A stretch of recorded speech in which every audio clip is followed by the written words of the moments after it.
Hello everyone, in this video we'll see how to install Tor Browser latest version, that is 15.0.4 on Ubuntu 24.04.3 LTS version. But the process is same on all Ubuntu operating systems. Okay, first open the default browser that comes with Ubuntu Linux, that is Firefox. Then go to Tor Browser official website, it is torproject.org.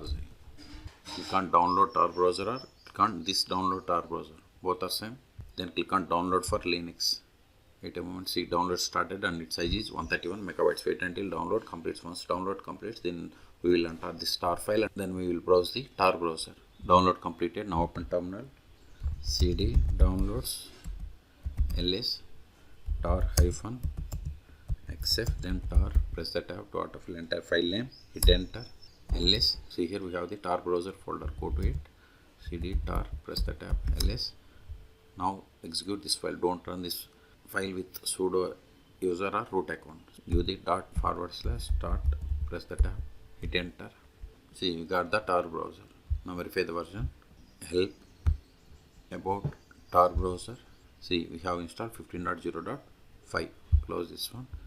Now connect to Tor. If you want to connect always automatically, click on this turn on button.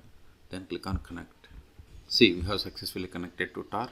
Now see here the default search engine for Tor browser is DuckDuck. Okay, so in this video we have seen how to install Tor browser latest version, that is 15.0.5 on Ubuntu 24.04. Okay, for more tutorials please subscribe my channel. Thank you.